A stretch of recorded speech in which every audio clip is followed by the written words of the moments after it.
निरुक्तशास्त्रस्य परिभाषायां किं भवति?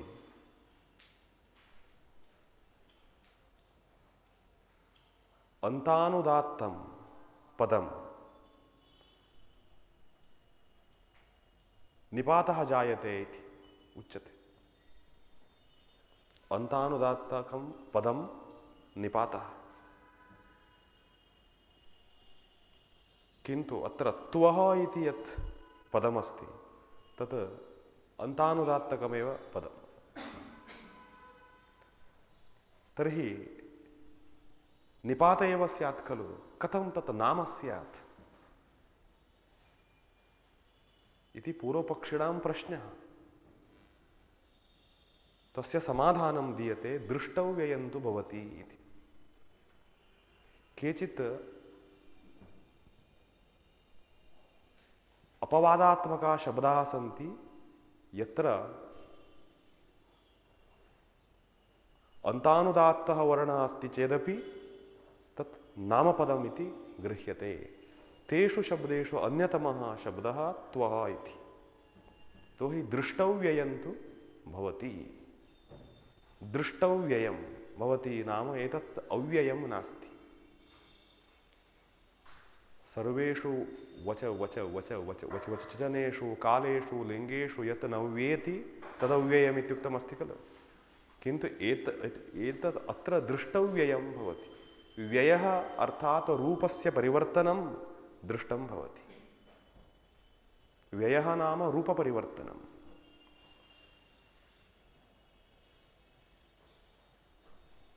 केचित् जनाः त्व इति पदं निपातः इति मन्यन्ते, सर्वनाम इति न मन्यन्ते। किमर्थं तथा? निपातस्य इत्थं निरुक्तशास्त्रे परिभाषा अस्ति, अन्तवर्णः अनुदात्तः अस्ति चेत् निपातः। त्वः इत्यत्र तथा दृश्यते इति कारणात् त्वः इति पदं निपातः इति मन्यन्ते। किन्तु तत् न तथा इति ग्रन्थकारः तत् विशिष्य ज्ञापयति। इदानीं न तथा, तत् नाम एव ग्राह्यमस्ति। तो दृष्टव्ययं तु भवति इति इदानीं तस्य समाधानम् आरभते।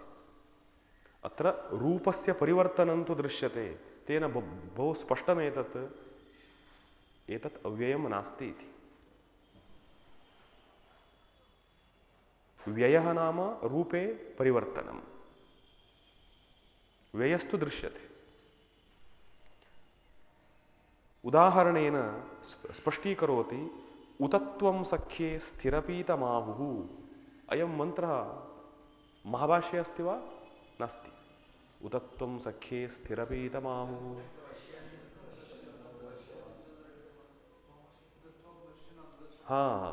उतत्वं पश्यन्, सत्यम्। उतत्वं सत्यं, मम कन्फ्यूषन् जातम्। उतत्वं सख्ये स्थिरपीतमाहुः।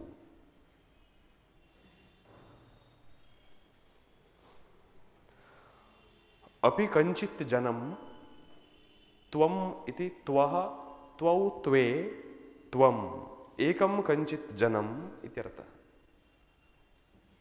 सख्ये स्थिरपीतमाहुः। सख्ये नाम विद्यायाः सख्ये, ज्ञानसख्ये, ज्ञानस्य मैत्र्यां स्थिरपीतमाहुः, स्थिरधारणयुक्तं वदन्ति।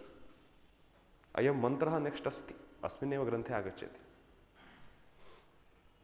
उतत्वं सख्ये स्थिरपीतमाहुः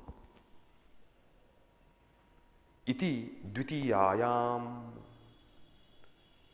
त्वं नाम त्वं युवां यूयम् इति पदमेतत् नास्ति। त्वः त्वौ त्वे त्वम् इति द्वितीय सर्वनाम अस्ति एतत्।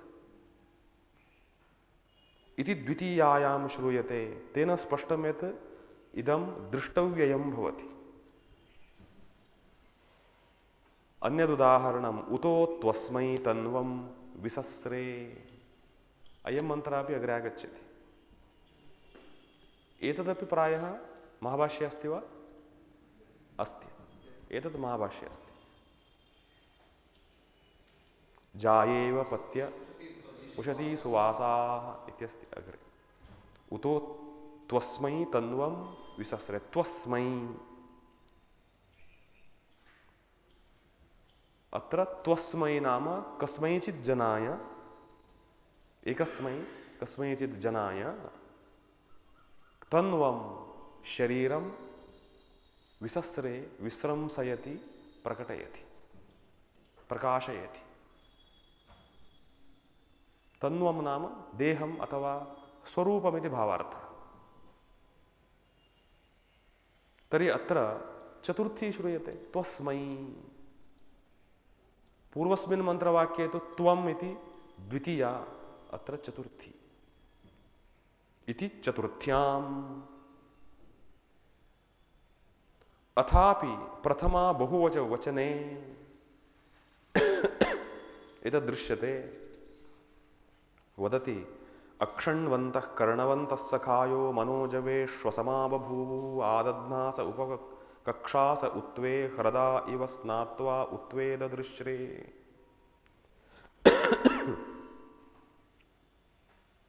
अक्षण्वन्तः कर्णवन्तः सखायो मनोजवे श्वसमा बभूवुः आदध्नास उपकक्षास उत्वे ह्रदा इव स्नात्वा उत्वे ददृश्रे। अयं मन्त्रः महाभाष्ये नास्ति। अक्षण्वन्तः कर्णवन्तः सखायः। अस्य मन्त्रस्य अर्थं स एव दर्शयति वस्तुतः। अक्षण्वन्तः अक्षिमन्तः नेत्रवन्तः, कर्णवन्तः कर्णयुक्ताः, सखायः सहाध्यायिनः इत्यर्थः। दुर्गाचार्य व्याख्याने अस्ति समानं ख्यानं येषाम् अस्ति ते सखायः। ख्यानं नाम ज्ञानम् इत्यर्थः। समानं ज्ञानं वर्गे समानतया पाठग्रहणमस्ति येषां ते सखायः। समानं ख्यानं येषां ते सखायः, अर्थात् सब्रह्मचारिणः सहाध्यायिनः। सहाध्यायिनः सर्वे समानतया सन्ति, अर्थात् सर्वेषां नेत्रद्वयं कर्णद्वयम् अस्ति, हस्तद्वयं पादद्वयम्, एतत् सर्वं समानतया अस्ति इत्यर्थः। तथापि मनोजवेषु असमाः बभूवुः। मनोजवेषु नाम मनोगम्येषु विषयेषु। मनोजव शब्दस्य अर्थः मनोगम्यः विषयः, मनसा ज्ञातव्यः विषयः। तस्मात् मनसा जूयन्ते प्रजूयन्ते इति मनोजवाः इति उच्यन्ते। जूयन्ते नाम गम्यन्ते। मनोजव शब्दस्य तथा अर्थः। मनः इव गच्छति इति कारणादेव मनोजवं मारुततुल्यवेगम् इति हनुमत्स्तुतमस्ति। मनोजवेषु मनसः गम्येषु स्थानेषु अर्थात् शास्त्रार्थेषु विद्यासु असमाः बभूवुः। छात्राः असमाः बभूवुः इति गुरुकुलस्य वर्णना प्रायः अत्र अस्ति। गुरुः समानतया पाठं श्रावयति। छात्राणां नेत्रद्वयं कर्णद्वयम् इत्येतद् अवयवाः ये सन्ति सर्वे समानाः सन्ति, किन्तु मनोगम्येषु शास्त्रार्थेषु असमाः परस्परं भिन्नाः भवन्ति। आदध्नासः उपकक्षासः उत्वे ह्रदाः इव स्नात्वा उत्वे ददृश्रे। ददृश्रे नाम दृष्टाः। ह्रदाः इव दृष्टाः। सखायः ये सन्ति, सब्रह्मचारिणः ये सन्ति, ते ह्रदाः इव दृष्टाः। कासाराः इव ह्रदाः इव दृष्टाः। कीदृशाः ह्रदाः इव? आदध्नासः ह्रदाः इव, उपकक्षासः ह्रदाः इव,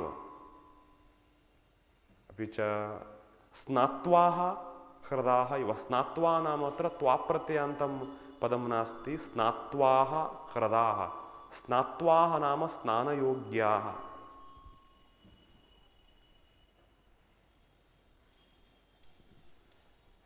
अत्र त्वे त्वे इत्यस्ति।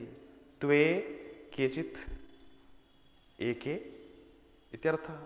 प्रथमा बहुवच वच वच वच वचने इति पूर्वमुक्तवान् आसीत् आरम्भे। त्वे केचित् आदध्नासः।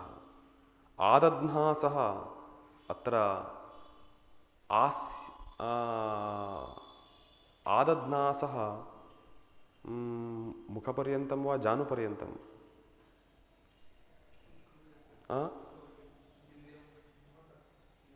मुहूतक अस्ति वा? मुखपर्यन्त जलयुक्ताः ह्रदाः यथा तथा। केचित् छात्राः उपकक्षासः ह्रदाः इव। अर्थात कक्षापर्यन्तक जलयुक्ताः ह्रदाः इव केचित् छात्राः। कक्षाभागः नाम अयं भागः अस्ति। कक्षापर्यन्तक जलवन्तः ह्रदाः यथा तथा केचित् छात्राः जाताः। केचित् छात्राः स्नात्वाः ह्रदाः इव ददृश्रे दृष्टाः। स्नानयोग्याः ह्रदाः इव दृष्टाः। तर्हि किं भवति? पर्जन्यदेवः सर्वत्र समानतया वृष्टिं कारयति, किन्तु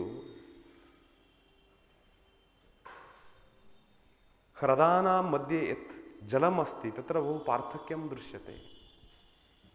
एवं गुरुकुले गुरुः समानतया ज्ञानं श्रावयति, शास्त्रं श्रावयति, किन्तु छात्राः तत् मनोगम्येषु बुद्धिग्राह्येषु शास्त्रार्थेषु असमाः दृश्यन्ते, समानाः न दृश्यन्ते। अत्र मन्त्रस्य अर्थः अस्ति। अस्य अर्थं स्वयं विवृणोति। अक्षण्वन्तः इति मन्त्रे अस्ति, तस्य अर्थः अक्षिमन्तः कर्णवन्तः सखायः।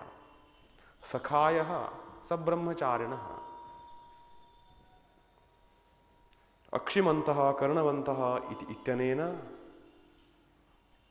अन्यान्यावयवानामपि साम्यमस्ति इति ग्राह्यम् इति लिख्यते व्याख्याने। एवं साम्ये सत्यपि मनोजवेषु असमाः इति वक्ष्यते अग्रे। अत्र अक्षि इति शब्दः प्राप्तः अस्ति, सः व्याख्यातव्यः इति कारणात्, उपयोगी अस्ति इति कारणात् तस्य अर्थं पूर्वं वदति। अक्षि चष्टेः। वस्तुतः चक्षिं व्यक्तायां वाचि इत्यस्ति। सः व्यक्तायां वाचि, व्यक्तवागर्थे, व्यक्तवाक् नाम अस्मदादीनां वाक्, अव्यक्तवाक् तद् भिन्नम्। अव्यक्तशब्दे इत्युच्यते खलु। अव्यक्तशब्दः नाम कः? अत्र कः वर्णः, शब्दः कः इत्येव न ज्ञायते। ध्वनिस्तु अस्ति, किन्तु क वर्णो वा पवर्णो वा चवर्णो वा कः अयं न ज्ञायते। अव्यक्तशब्दः। कश्चित् अव्यक्तशब्दः नाम यः शब्दः श्रोतुमेव न शक्यः सः अव्यक्तशब्दः इति कल्प्यते। तथा नास्ति। अव्यक्तशब्दस्य एवम् अर्थः नास्ति।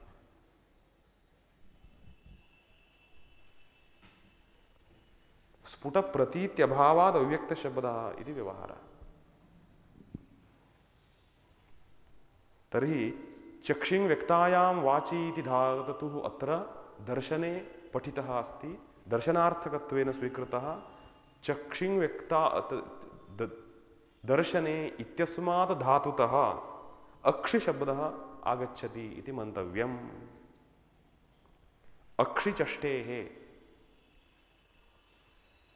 अनक्तेः इति आग्रायणः। आग्रायण इति कश्चित् प्राक्तनः निरुक्तकारः, तस्य मते अनक्तेः अर्थात् अंजु आमर्दे इति अस्मिन् काले पठ्यते अस्माभिः। अनक्ति अन्तः अंजन्ति। प्रायः वि इत्याद्युपसर्गपूर्वकमेव अस्य प्रयोगः दृश्यते, तद्विना न दृश्यते। व्यनक्ति व्यनक्ति इति दृश्यते। प्रत्यनक्ति तत् होमकार्येषु कल्पशास्त्रीयग्रन्थेषु न प्रत्यनक्ति, घृतेन प्रत्यनक्ति इत्यादि उच्यते। व्यनक्ति व्यङ्क्तः व्यञ्जन्ति। व्यनक्ति नाम व्यक्तं भवति, अभिव्यक्तं भवति। निचि व्यञ्जयति इति रूपम्। अनक्ति अंजयति, निचि वि इत्युपसर्गश्चेत् व्यञ्जयति। तर्हि अंजु आमर्दे इत्यस्मात् धातुतः आमर्द इति किमर्थम् उक्तम्? तिलधान्यपिण्डं कृत्वा यन्त्रे तस्य मर्दनं साधयामश्चेत् किं भवति? तैलं निर्गच्छति। तर्हि स्थितस्य द्रव्यस्य बहिः निष्कासनं, प्रकाशनं तदेव अभिव्यञ्जनं। तद्दृष्ट्या अंजु आमर्दे। मर्दनं क्रियते चेत् किं भवति? नूतनद्रव्यस्य उत्पत्तिर्न भवति, स्थितस्य एव द्रव्यस्य प्रकाशनमात्रं भवति। तद्दृष्ट्या तदुक्तम् अंजु आमर्दे। तद् धातुतः अक्षिशब्दः आगतः इति मन्तव्यम्। किमर्थमेवम्?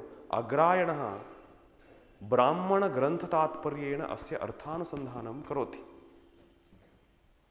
तस्य मतमपि ग्राह्यमस्ति इति एषः वदति। तस्मात् एते व्यक्ततरे इव भवतः इतिह विज्ञायते। इतिह विज्ञायते इति विज्ञायते इति यत्र यत्र वाक्यं श्रूयते तत्र तत्र ब्राह्मणग्रन्थतात्पर्येण एवं कथयन्नस्ति इत्यर्थः। मन्त्रस्य अर्थस्य व्याख्यारूपी वैदिकभागः ब्राह्मणम् इति उच्यते।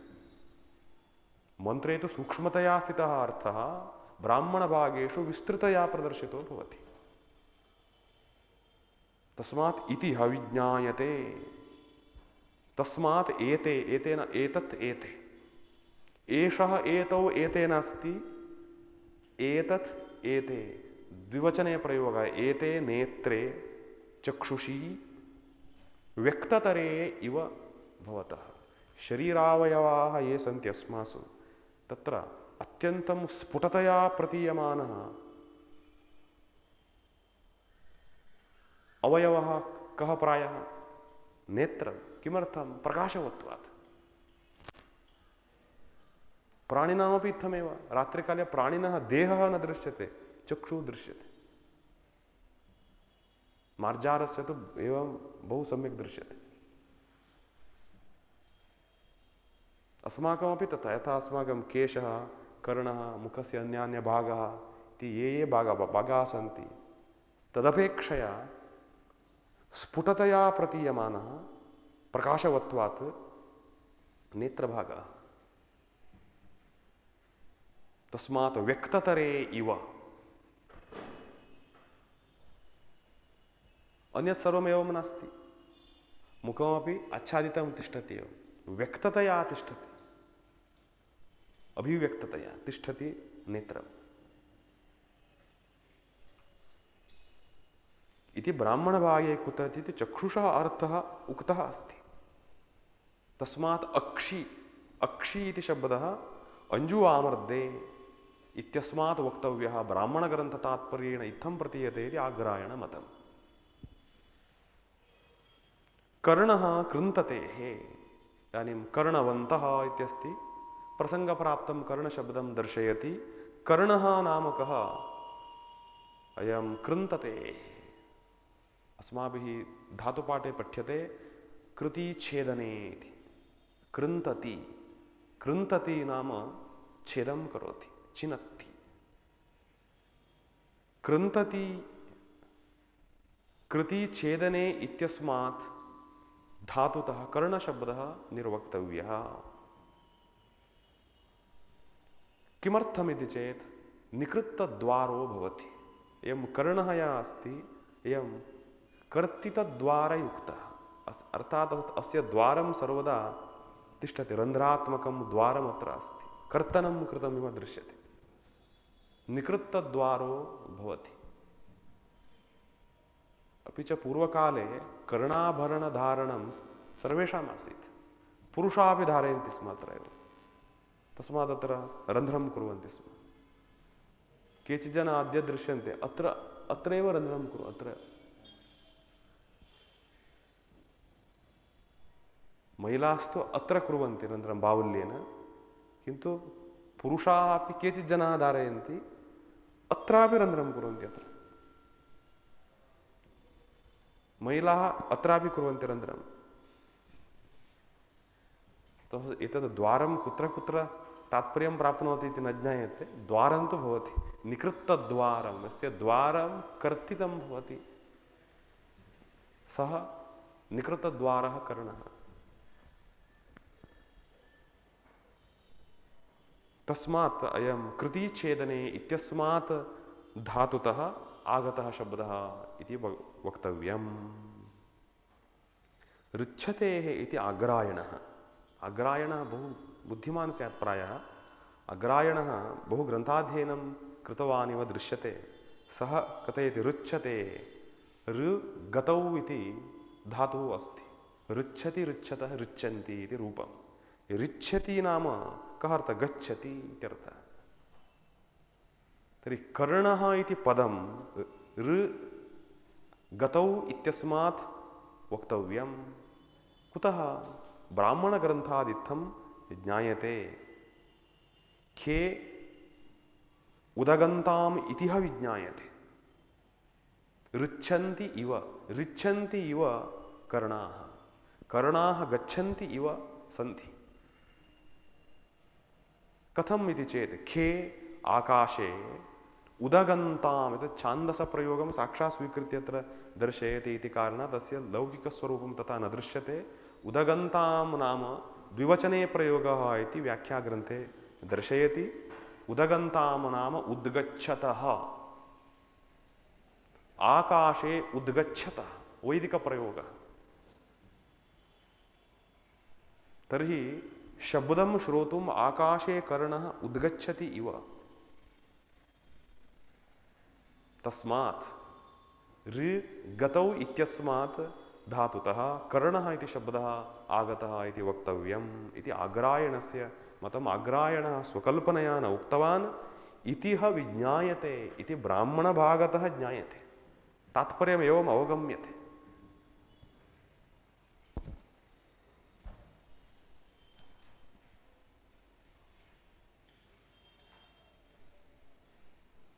इदानीं मनसाम प्रजवेषु असमाः बभूवुः। मनसाम प्रजवेषु असमाः बभूवुः। मनसां प्रजवाः नाम, मनसां प्रजवाः तत्र वचनं दर्शयति। प्रजूयन्ते इति प्रजवाः, मनसा प्रजूयन्ते, मनसा गम्यन्ते इति मनसां प्रजवाः। मनसा गम्यन्ते नाम शास्त्रार्थाः, विद्याः मनसा गम्यन्ते इति कारणात् तत्र मनसां प्रजवः नाम शास्त्रार्थः, वेदार्थः। तेषु असमाः परस्परं भिन्नाः बभूवुः आसन्। आस्यत् दद्नाः, आदद्नाः इति शब्दः, आदद्नासः इति शब्दः अस्ति। तत्र आस्यत् दद्नाः अपरे इत्यर्थः। त्वे अपरे केचित्, आस्यत् दद्नाः आस्यपर्यन्तक जलयुक्ताः।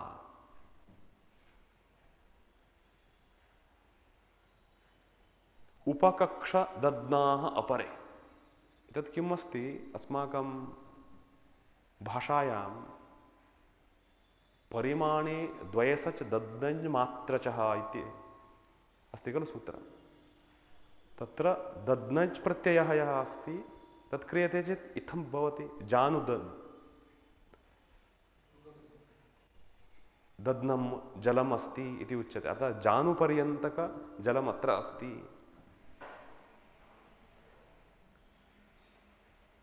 एवं दद्नच् प्रत्ययान्तं पदं परिमाणं दर्शयति।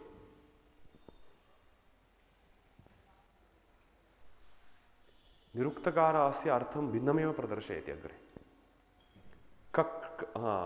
कक्षदध्नाः अपरे, कक्षपर्यन्तकजलयुक्ताः अन्ये ह्रदाः। इदानीम् आस्यमित्यागतम्। एतत् किमस्ति, मम छात्रावस्थायां कश्चित् आसीत्, सः दुग्धविक्रेता इति वक्तुं शक्यः। सः अस्माकं छात्रावासस्य पार्श्वमार्गेण गच्छति स्म। अस्माभिः साकं तस्य सम्यक् मैत्री आसीत्। सः एकमपि निमेषपर्यन्तं न कथयति, 1 मिनिट् अपि न, हाफ् मिनिट् पर्यन्तम् एवं गच्छति। सः आगच्छति, शैत्यमस्ति खलु अद्य इति सः एव पृच्छति। सम्यक् सम्यक् अस्ति, बहु अस्ति इत्युच्यते अस्माभिः। शैत्यमस्ति चेत् किमपि धारणीयं, वस्त्रं किमपि धारणीयं, पश्यतु अहम् एवं कृतवान् इति सः कथयति। भाषणप्रियः सः। तत् किमपि क्याप् वा टोपी वा किमपि भवति। क्याप् इति टोपी इति यदा स्मृतं, भवता टोपी इत्युच्यते खलु, टोपी नाम तद् एवं भवति, तस्य धनम् एवं भवति, तत् स्थाने तत् स्थानं खलु, तत् स्थाने एवं जनाः सन्ति। तत्र कश्चित् जनः स्मर्यते, तस्य बन्धुः, तस्य एवं गच्छति। तत् बस् यानतः आगतवान् इति उच्यते चेत्, अस्मिन् काले बस् यानं नाम बहु दुष्टं जातं, जनाः तत् एवं कुर्वन्ति इति उक्त्वा, शिलाप्रहारः इति यदस्ति तत्र तु एवं जातम् इति वदति। शिलाप्रहारमधिकृत्य किमपि बाल्यकालीनम् उक्त्वा ठक् ठक् ठक् ठक् ठक् इति विषयान्तर नाम प्रकृतं न भवति। तस्य पत्नी किं शृणोति इत्येव न ज्ञायते। तो एकस्य शब्दस्य श्रवणं जातं चेत् तस्य व्याख्यानं, नेक्स्ट् वाक्ये अन्यशब्दः आगच्छति, वाक्यं भिन्नं भवति, तदा तत्रत्य शब्दस्य व्याख्यानम् एवं करोति सः। प्रकृतं नास्ति। शैत्यमिति आरब्धमासीत्, तत् नास्ति। बस् यानम्, औषधालय, चिकित्सा सर्वम् एवं गच्छति। तस्मात् मल्लिनाथेन उक्तमासीत्,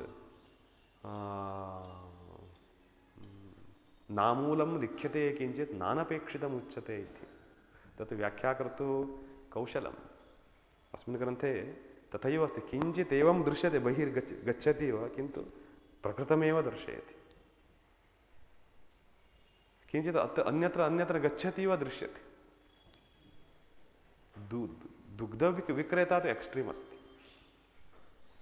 प्रतिदिनं भिन्नमेव अस्ति। सैकल् अस्ति, सैकल् मध्ये एवं सौण्ड् भवति खलु, सौण्ड् इति यदस्ति तत्र सौण्ड्तः अपि अत्र दोषः भवति इत्युच्यते। पुनः ब्रेन् इति मानवस्य ब्रेन् भवति, अत्रापि दोषाः सन्ति इति वैद्यैरुच्यते। वैद्याः नाम साधारणानां बहु धनचौराः भवन्ति। धनचौर्यम् इत्युच्यते, बेङ्क् मध्ये अपि धनं चोरितं भवति। एवं सः शृङ्खलया यत्र कुत्र गच्छति।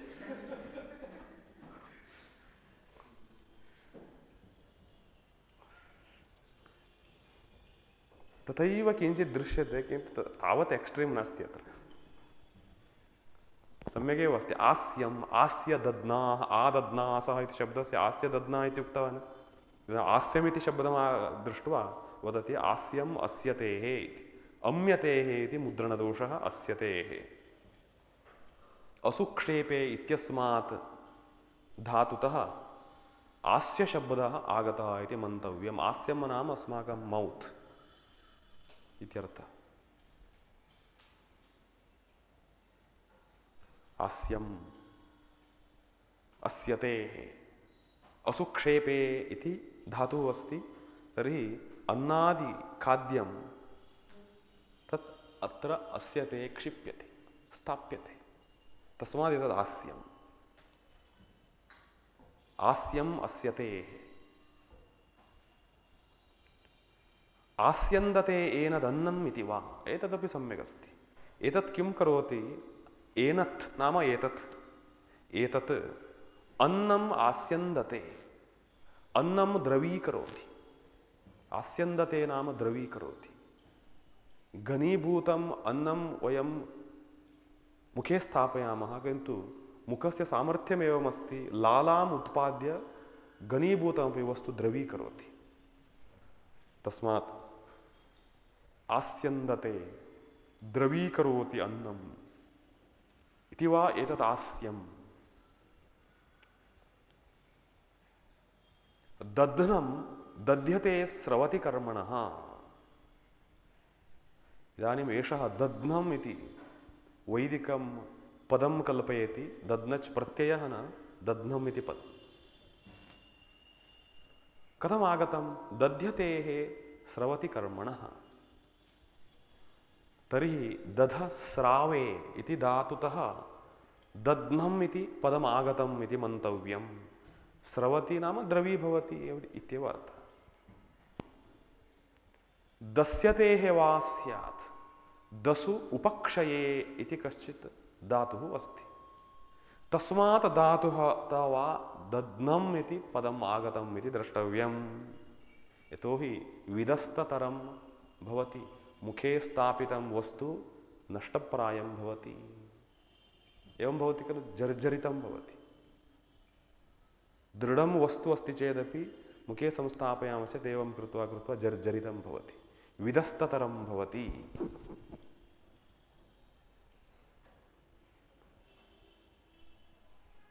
एवम् अन्यत् पदं निरूपयति।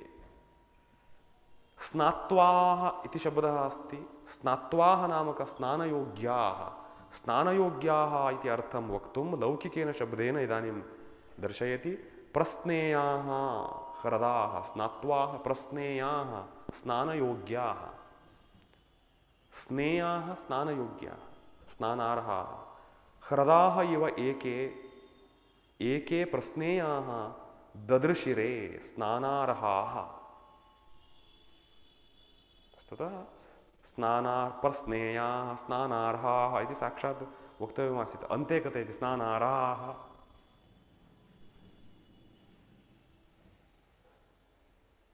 ददृशिरे, ददृश्रे इति छान्दसप्रयोगः, ददृशिरे इति भाषायां। दृश्यते दृश्येते इति कर्मणि प्रयोगस्य लिटि ददृशे ददृशाते ददृशिरे इति रूपम्।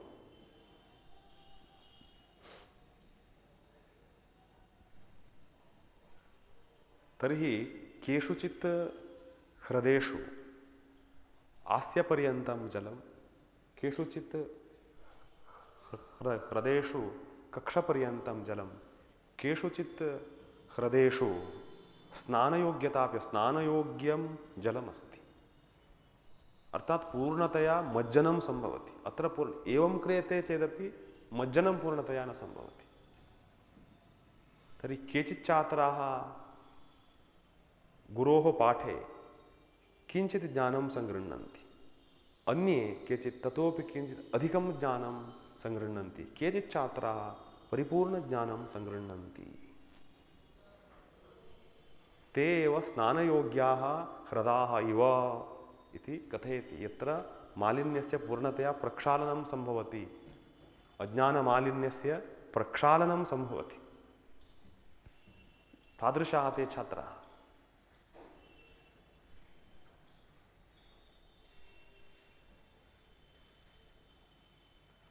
ह्रदः इति शब्दः मन्त्रे अस्ति। ह्रदः इति लोकेऽप्यस्त्येव। ह्रदः ह्रादते शब्दकर्मणः। ह्रद अव्यक्तशब्दे इति धातुरस्ति। ह्रदति ह्रदतः ह्रदन्ति। निर्ह्रादिनी इति उच्यते। निर्ह्रादिनी विद्युत् ध्वनिर्भवति। ढं ढं ढं ढम् इति ध्वनिर्भवति। गर्जितं मेघ विस्फूर्जतु इति उच्यते। मेघध्वनिः, मेघगर्जनम्, अव्यक्तध्वनिः। अस्माभिः केवलं वर्णः कल्प्यते, यथा इदानीं मया प्रदर्शितः।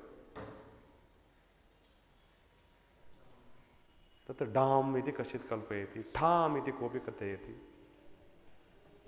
ढुम् इति कथयति, ढोम् इति कथयति। स्फुटता तु नास्ति। अव्यक्तशब्दे, ह्रद अव्यक्तशब्दे इत्यस्मात् धातुतः ह्रदशब्दः आगतः सत्यं ह्रदः नाम कीदृशः अस्ति लोके स्वाभाविकः कासारः सरोवरं केनचित् निर्मितः सः नास्ति तत्र किं भवति किञ्चित् गाम्भीर्यं भवति तत्र शिलाक्षेपः क्रियते चेत् ग्लुक् इति सौण्ड् भवति अन्यत्र तथा सौण्ड् न भवति तस्मात् सः ह्रदः ह्रद अव्यक्तशब्दे इत्यस्मादागतः शब्दः स्वाभाविकसरोवरं ह्रदशब्देन उच्यते मुस्ताक्षतिं कुर्वन्ति इत्युच्यते ह्रदपार्श्वे मुस्ताक्षतिं कुर्वन्ति इति मुस्ताक्षतिर्नाम वराहाः तत्र आगत्य स्वकीयपार्श्वदन्तेन तत्र मृत्तिकायाः एवं उत्पाटनं कुर्वन्ति तत्र जन्तुः भवति खलु एवं मृत्तिकायां कश्चित् जन्तुर्भवति तत् किमुच्यते इति न ज्ञायते एवं किमपि भवति मृत्तिकाया अन्तः तिष्ठति वृष्टिकाले तद् दृश्यते खननं किञ्चित् क्रियते चेत् दृश्यते कृषिकस्य मित्रम् इत्युच्यते किमुच्यते केचो कृषिकस्य मित्रम् एनं खादति वराहः तदर्थं खननं करोति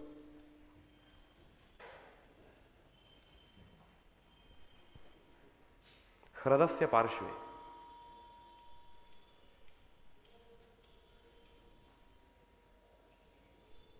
ह्रदो ह्रादतेः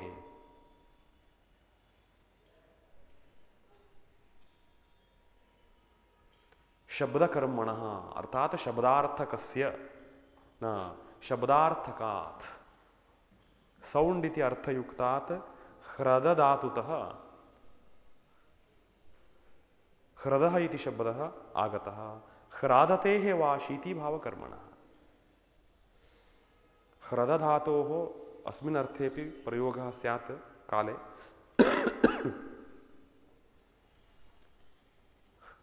ह्लादतेः शीतिभावकर्मणः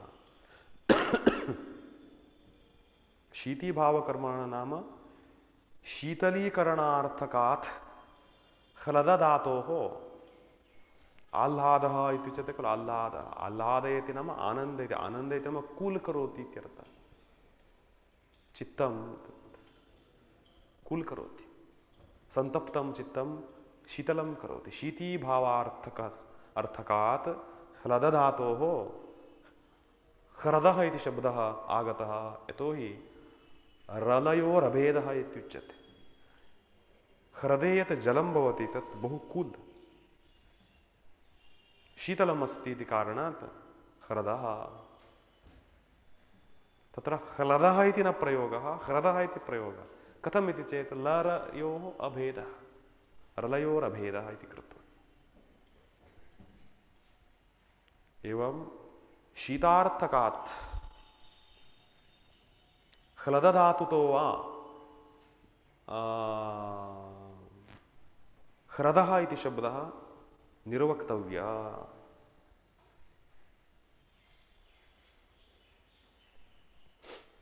एतावदुक्त्वा अस्य मतं किमस्ति निरुक्तशास्त्रे सर्वे शब्दाः धातुजन्याः इति ये केचित् शब्दाः स्युः ते धातुजाः एव धातुं विना शब्दः न वक्तव्यः इति सः दर्शयति कदाचित् प्रसिद्धः धातुः न लभ्यते चेत् यथा डित्थादिषु डित्थः डवित्थः इत्यादयः रूढशब्दाः इति अस्माभिः गृह्यन्ते यत्र प्रकृतिप्रत्यादिव्यवहारः न क्रियते अर्थात् योगार्थः नास्ति प्रकृतिप्रत्ययार्थः कोऽपि नास्ति संज्ञा डित्थः इति किन्तु यास्कः तत् नाङ्गीकरोति तस्य मते सर्वे एव शब्दाः धातुजन्याः तत्र रूढः इति तु न मन्तव्यमिति डित्थः इति चेत् किं कुर्मः डि गतौ एवं किमपि कल्पनीयं धातुं कल्पयित्वा तत् धातुतः पदस्य संस्कारः सम्पादनीयः इति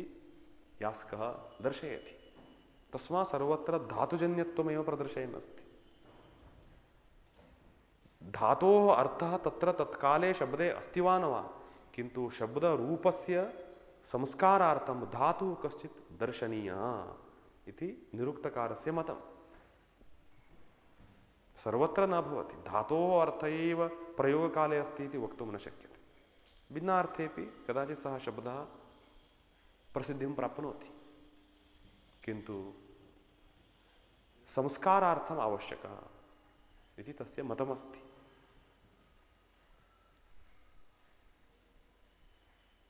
अथापि समुच्चयार्थे भवति। अन्यः कश्चित् निपातः समुच्चयार्थे अस्ति। तत्र हिंदी अर्थे दोषः अस्ति, मूलव्याख्याने एवं नास्ति।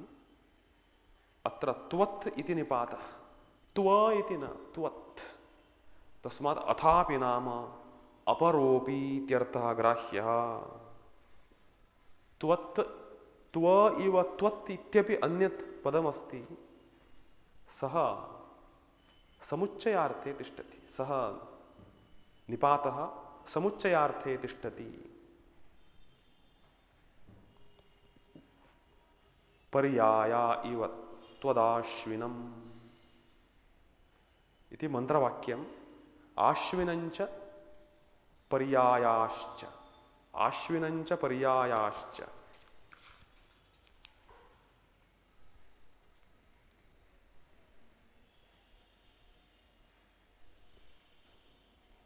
तर्हि समुच्चयार्थवाचकः अस्ति चकारः। चकारार्थे त्वत् इत्यस्य प्रयोगः अत्र। आश्विनं पर्यायाश्च इत्यर्थः। अत्र आश्विनं नाम अश्विनी देवताकं किञ्चित्। आश्विनम्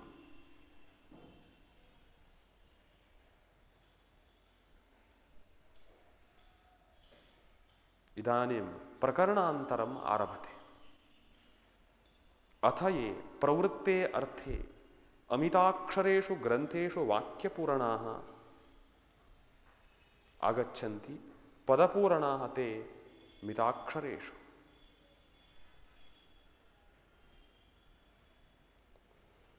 सत्यं केचित् निपाताः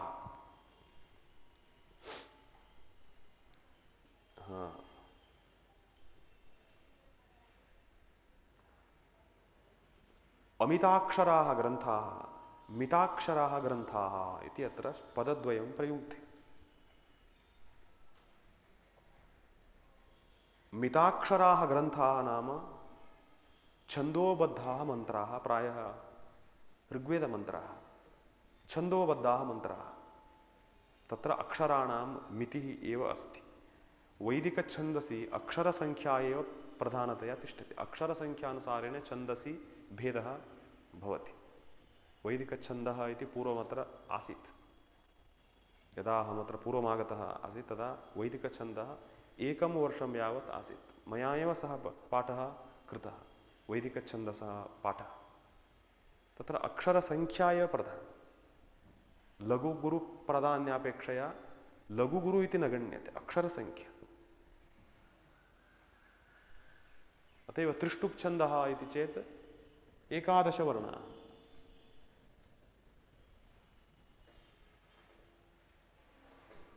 गीताश्लोके भवन्तः पश्यन्तु, छन्दोभङ्ग इव दृश्यते त्रिष्टुप् छन्दसि। यथा 11 एवमस्ति खलु, अनेके श्लोकाः सन्ति तादृश। छन्दोभङ्ग इव दृश्यते। वेदाहमेदं पुरुषं महान्तम् आदित्यवर्णं तमसः परस्तात् तमेवं विद्वान् अमृत इह भवति नान्यः पन्था विद्यते यनाय। त्रिष्टुप् छन्द इत्युच्यते। आरम्भे किम् अस्ति? आदित्यवर्णं तमसः परस्तात्, इन्द्रवज्रा भवति। तमेवं विद्वान् अमृत इह भवति। भिन्नं जातं। नान्यः पन्था, पश्यन्तु, नान्यः पन्थाः विद्यते यनाय।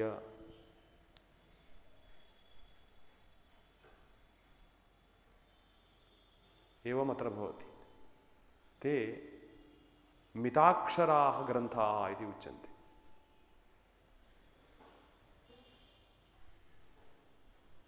मिताक्षराः ग्रन्थाः, अक्षराणां मिति तत्र कियदस्ति?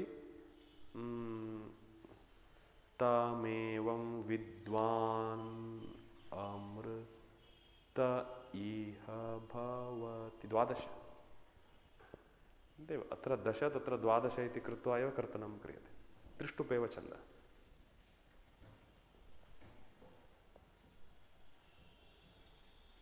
छन्दसि भेदः भवति चेत् त्रिष्टुभादीनि छन्दांसि इति पूर्वमेव पठ्यते। अनुष्टुभादीनि छन्दांसि, वसिष्ठ ऋषिः काचित् देवता त्रिष्टुभादीनि छन्दांसि।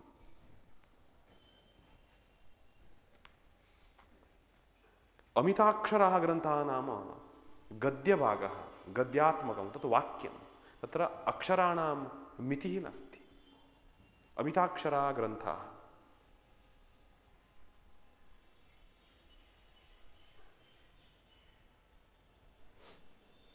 एतत् सम्यक् अस्ति, अहं परं वदामि।